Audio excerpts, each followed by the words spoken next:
இயேசு உங்களை நேசிக்கிறார். பிரியமானவர்களை, இந்த நாளில் ஆண்டவர் நம்மளோடு பேசும்படியாய் வேதத்திலிருந்து ஒரு வசனத்தை கூட வாசித்து ஆண்டவர் நம்மளோடு இடைபடக்கூடிய காரியத்தை, நாம் கற்றுக்கொள்ளக்கூடிய காரியத்தை பார்ப்போம். அது யாக்கோபின் புஸ்தகம் 1வது அதிகாரம் 13வது வசனம் 14வது வசனம் இப்படியாக சொல்லுகிறது: சோதிக்கப்படுகிற எவனும் நான் தேவனால் சோதிக்கப்படுகிறேன் என்று சொல்லாதிருப்பானாக.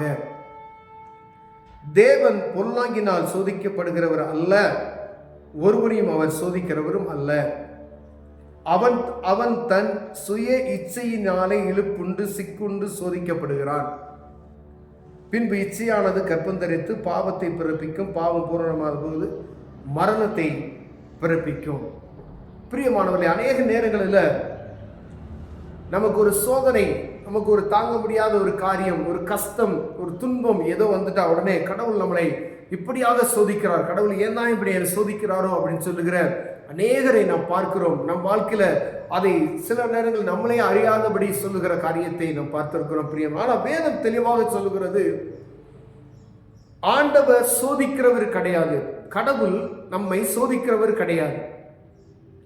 ஒரு வசனம் நமக்கு வாசித்திருப்போம், திராணிக்கு மேலாக எந்த ஒரு மனுஷன் ஆண்டவர் என்ன செய்வார், சோதிக்க மாட்டார் அப்படின்னு சொல்லியிருக்காங்க. ஆனால் சோதனை என்பது பலவிதமான காரியங்கள்ல சோதனைகள் இருக்கிறது.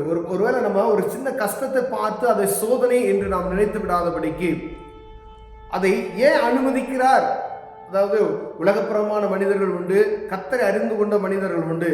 அப்போ ஒவ்வொருவருக்கும் ஒவ்வொரு விதமான சோதனைகள் வருகிறது.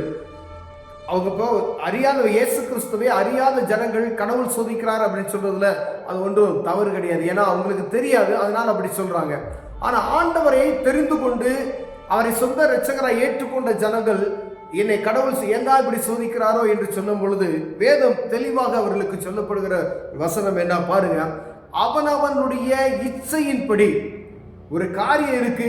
நீங்க ஒரு கடன் வாங்குறோம்னு வச்சுக்கோங்களேன். எதற்காக கடன்? ஒரு கடன் வாங்குறது ஒரு நீங்க ஒரு பெரிய டிவியை வாங்கணும், ஒரு காரை வாங்கணும். திராணிக்கு மேலாக எந்த ஒரு காரியத்தை நாம் செய்யும் பொழுது அதில் சிக்கிக்கொள்வோம். அது நிமித்தம் வரக்கூடிய எல்லா ஆபத்துகள், அதுக்குடைய வரக்கூடிய பிரச்சனைகள் நம்மளே தான் சாரக்கூடிய, கடவுளை சாராது. ஏன்னா அவர் உங்களுக்கு இப்படிப்பட்டதான காரியத்தை செய்ய சொல்லவில்லை.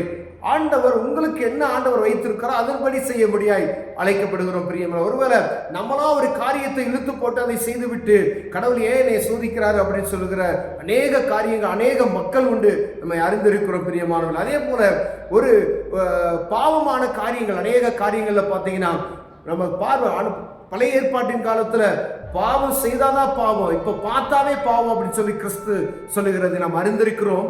அப்படியானால் ஒரு பாவம் என்று நமக்கு தோன்றும் போது அந்த இடத்தை விட்டு அதை நகன்றணும். ஒருவேளை அதை பார்த்தோம் அப்படின்னா பாருங்க, வேதம் என்ன சொல்லுங்க பாருங்க, சோதிக்கப்பட்டு அவனுடைய இச்சையினாலே இழுப்புண்டு சோதிக்கப்படுகிறான். பொல்லாங்கினால் சோதிக்கப்படுகிறான். அவன் தன் சுய இச்சையினாலே இழுக்கப்பட்டு சிக்குண்டு சோதிக்கப்படுகிறான். சிக்குண்டு, அதான் பொல்லாதவன் பாருங்க, எவனை விழுங்கலாம் என்று வகை தேடி சுத்தி திரிறான்னு சொல்லுவாங்க பார்த்தீங்களா. இந்த பொல்லாத பிசாசு என்ன செய்யும் அப்படின்னா, ஒரு மனிதனை பாவத்துக்குள் தள்ளுவதற்கு அவனுக்கு என்னென்ன துன்பத்தை கொடுக்க முடியுமோ அவன் தான் கொடுப்பான். அவனுடைய காரியம் என்ன பாருங்க, உங்களை எப்படி விழத்தள்ளலாம். நீங்க உண்மையா இருந்தீங்கன்னா எப்படி, நீங்க கோபப்படாம இருந்தீங்கன்னா எப்படி, ஏதாவது ஒரு வழி. ஆனா கவனமா இருக்கும்படி ஆண்டவர் விரும்புகிறார். பிரியமானவர்களே, எந்த ஒரு இடத்திலையும் நம்மளை கோபப்படுத்துவதற்கு, நம்மளை அசிங்கப்படுத்துவதற்கு, நம்ம பரிசுத்தத்தை கெடுப்பதற்கு, நம்ம ஆவிக்குரிய வாழ்க்கையை விட்டு பின்னோக்கி ஓடச் செய்வதற்கு பலவிதமான சூழ்ச்சிகள் இந்த பொல்லாத யுத்தம் யாருக்கிட்ட இருக்கு அப்படின்னா, மாம்சத்தோடு இரத்தத்தோடு நமக்கு யுத்தம் அல்ல, வான மண்டலங்களில் உள்ள பொல்லாத ஆவிகளின் சேனைகளோடு தான் நமக்கு யுத்தம் என்று ஆண்டவர் சொல்லியிருக்கிறார். பிரியமானவர்கள், அப்படின்னா நமக்கு தனிப்பட்ட ஒரு உலகப்புறமான மனிதர்களுக்கும் நமக்கும் ஒரு நாளும் பிரச்சனையே கிடையாது. கர்த்தரை அறிந்து கொண்ட விசுவாசிகளுக்கு, தெய்வத்தை அறிந்து கொண்ட ஒவ்வொரு மனிதருக்கும் வான மண்டலங்களில் இருக்கிற ஆவிகளின் சேனைகளோடு தான் அவங்க ஒவ்வொரு காரியத்தை ஒவ்வொருத்தையும் செஞ்சுக்கிட்டே இருப்பான். இப்போ அவங்க கிட்ட தான் நம்ம எச்சரிக்கையா இருக்கும்படி ஆண்டவர். அப்ப நீங்க என்ன நல்ல ப்ரேயர் பண்ணணும், நல்ல ஜெபம் செய்யணும், வேதத்தை வாசிக்கணும், பரிசுத்தமை வாழ்வதற்கு என்னெல்லாம் நம்ம செய்ய முடியுமோ அப்படியெல்லாம் நம்ம செய்து கொண்டே இருந்தோம்னா தான் இவைகளை எதிர்த்து போராட முடியும். ஒரு மனுஷன்கிட்ட போராடுகிற காரியம் அல்ல, கண்ணுக்கு தெரியாத காரியங்கள், உங்க கண்ணுக்கு தெரியாத காரியங்கள் நமக்கு எதிராக வரக்கூடிய அந்த பிரச்சனைகளை சமாளிப்பதற்கு தேவனுடைய பிரசன்னம் மாத்திரமே அதை பாதுகாக்க முடியும். பிரியமானவர்களே, ஒருவேளை இப்படிப்பட்டதான சூழ்நிலை அநேகர் நம் வாய் திறந்து சொல்லிவிடுறோம், கடவுள் நம்மளை சோதிக்கிறார் என்று. ஆண்டவர் சோதிக்கிறவர் அல்ல, அவர் நம்முடைய இச்சைகள் நிமித்தமாய் தேவையற்ற காரியத்துல அது ஆசைப்பட்டு பலவிதமான இச்சைகளின் ஊடமாய் நம்ம கடந்து செல்கிறோம். அது கொஞ்சம் கொஞ்சமா சின்னதா இருக்கும் போதே அதை தப்பித்து விட்டோமானால் தப்பித்துக் கொள்வோம். ஒருவேளை சின்னதா இருக்கும் பொழுது அப்படிதானே கொஞ்சம் விட்டுட்டோம் அப்படின்னு சொன்னா, அந்த ஒட்டக கதை பார்த்தீங்களா, சின்ன ஒட்டகம் ஓனரத்துக்கு வெளியே போட்டது, ஒட்டகம் வந்து படுத்த கதை, அது போல ஆகிவிடும். அந்த சிறியதா இருக்கும் போதே அதை சுத்தப்படுத்தி விட்டோம்னா சரி, கொஞ்சம் கொஞ்சமா அந்த பாவத்தை வளர விட்டோம்னா கற்பம் தருது, பாவத்தை பிறப்பிக்கும், பாவம் மரணத்தை பிறப்பிக்கும் என்று வேதம் சொல்லுகிறது.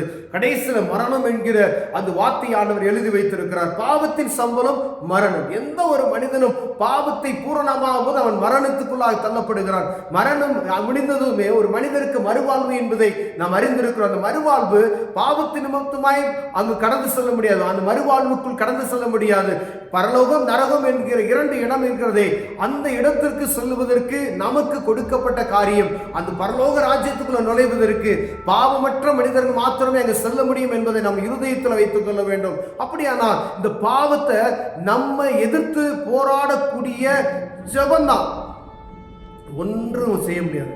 நீங்க ஜெபம் பண்ணி ஆண்டவர் சமூகத்துல உட்கார்ந்து இதை கேட்டீங்கன்னா மாத்திரமே ஆண்டவர் அதற்கு கிருபைகளை நமக்கு தருவார். பிரியமானவர்களே, ஒருவேளை ஆண்டவர் என்னை சோதிக்கிறார், நம்ம செய்த தப்பை செய்து விட்டு ஆண்டவர் என்னை சோதிக்கிறார் என்று சொல்லுவதை நிறுத்திவிட்டு பாவம் செய்யாதபடி நம்மளை நாமே காத்துக்கொள்வது மிகவும் முக்கியமான காரியமா இருக்கிறது. பிரியமானவர்களே, பாருங்க, பூரணமான போது அது மரணத்தை பிறப்பிக்கும். நீங்க அப்படியே கொஞ்சம் கொஞ்சமா தான் உங்க வாழ்க்கையில ஒரு காரியம் நம்மளை மூழ்கிக்கொண்டே இருக்கிறோம் பாரு. அப்ப அப்படி பாவத்தை ஏதோ ஒரு காரியம் பார்க்கிற கண்ணின் நிமித்தமாய், பார்வை பேச்சு நிமித்தமாய், செய்களின் நிமித்தமாய் ஏதோ ஒரு காரியம் நம்ம அறியாம நமக்குள்ள வந்திருக்கோம். ஆனா இது உணர முடியும், இது பாவம் அல்ல என்பதை உணர முடியும். இது தவறான காரியம் அப்படின்னு நம்ம இருதயத்தில் குத்தப்படுவோம். அதை செய்யாதபடிக்கு காத்துக்கொள்ளும்படி ஆண்டவர் விரும்புகிறார். பிரியமானவர்களே, அப்ப ஆண்டவர் நம்மளை சோதிக்கிறவர் கிடையாது, நம்மளை நாமே பாவத்தில் விட தள்ளி நாமே நம்ம அதை மாட்டிக்கொள்ளுகிறோம் என்று ஆண்டவர் சொல்கிறார். பிரியமானவர்களே, ஒருவேளை இதுல குறைச்சல்களாய் காணப்பட்டோமானால், ஒருவேளை பாவத்தில் நம்ம சிக்கிக்கொள்ளாதபடி ஆண்டவர் எச்சரிக்கும்படி இப்படிப்பட்டதான காரியத்தை நமக்கு அறிவுறுத்திக் கொண்டு இருக்கிறார். கண்களை மூடுவோம், ஜெபம். அன்பின் தகப்பனே, பாவத்தின் சம்பளம் மரணம் என்று வேதம் எழுதியிருக்கிறது. ஆண்டவரே, பாவத்துல நாங்க எங்க சுய இச்சைகளின்படி சிக்குண்டு அதை மாட்டிக்கொண்டு ஆண்டவரே அது விலத்தல்லாதபடி எங்களை பாதுகாப்பீராக.